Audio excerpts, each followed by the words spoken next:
আপনাকে কবরে রাখার পর, আমাকে কবরে রাখার পর ফেরেশতা চলে আসে। ফেরেশতা আসার পর রূহটাকে আবার ফিরিয়ে দেওয়া হয়, বসানো হয়, প্রশ্ন করা হয়, প্রশ্নের উত্তর দেওয়া হয়। ভালো হলে জান্নাত হয়, আর যদি খারাপ হয় দুজকের টুকরা হয়ে যায়। আমাদের দেহটাকে মাটির সাথে মিশিয়ে দেওয়া হয়, মাটির সাথে মিশে যায়। কিন্তু আমাদের আখেরাতের পথিক যখন আমাদের আখেরাতের জন্য উঠানো হবে, তখন মাটি থেকে আমাদের দেহগুলিকে একত্রিত করা হবে। আপনাদের যে কবরস্থানের জন্য দোয়া করছেন, বাসির জন্য দোয়া করছেন, ওনাদেরকে কবরে রাখার সময় কি বলছিলেন বলেন তো? না না, মিনহা খালাকনাকুম ওয়া ফিহা নুঈদুকুম ওয়া মিনহা নুখরিজুকুম তারাতান উখরা। আল্লাহু আকবার বলি। বুঝা বলছেন না বুঝা বলছে? বুঝে বলেন নাই যে কি বললেন?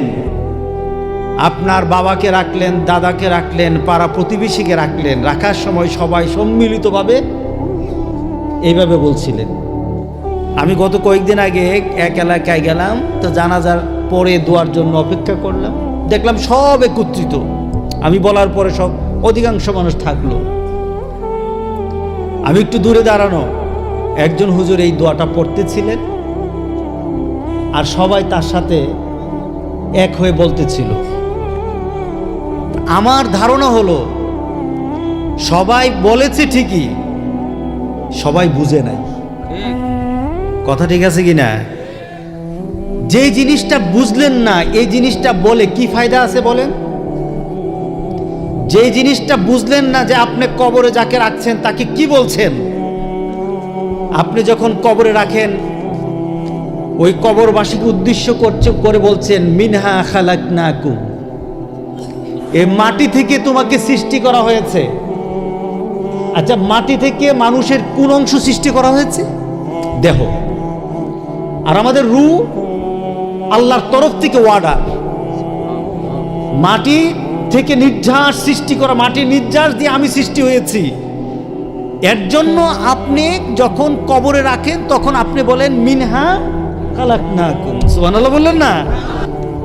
আপনি তাকে রেখে বলতেছেন মিনহা খালাকনাকুম, মাটি থেকে তোমাকে সৃষ্টি করা হয়েছে। যখন তাকে বলছেন মাটি থেকে সৃষ্টি করা হয়েছে, তখন তার সাথে কি রূহ আছে? তাহলে আপনি কি বলতেছেন? কারে বলতেছেন? মাটিকে বলতেছেন। তোমাকে মাটি থেকে সৃষ্টি করা হয়েছে, ওয়া ফিহা নুঈদুকুম, আর এখানে আমি তোমাকে আবার স্থাপন করছি, এখানে রেখে যাচ্ছি। মাটির সাথে তোমাকে আবার মিশিয়ে দেওয়া হবে, এখানে রেখে যাচ্ছি। তাহলে বোঝা গেল মাটি থেকে সৃষ্টি, মাটিতে আবার দিয়ে যাচ্ছেন। শেষ না, ওয়া ফিহা নুঈদুকুম ওয়া মিনহা নুখরিজুকুম, আবার এই মাটি থেকে তোমাকে উঠানো হবে। সুবহানাল্লাহ বলেন না? তাহলে আপনাদের রূহ গেল কই? আপনারই তো প্রমাণ যে শুধু রূহ নিয়ে উঠবে না, দেহ নিয়েও উঠবে। আল্লাহু আকবার, আল্লাহু আকবার। শিখলে ভালো লাগে না খারাপ লাগে? আগামীতে কেউ মারা গেলে তাকে যখন দাফন করবেন তখন আমার কথা একটু মনে হবে, হুজুর তো বলে গেছিল ওয়া ফিহা নুঈদুকুম ওয়া মিনহা নুখরিজুকুম তারাতান উখরা। তোমাকে আবার ওই আখিরাতে একত্রিত করার দিনে, সেই দিনে একত্রিত করার জন্য, আখিরাতের জন্য তোমাকে আবার উঠানো হবে।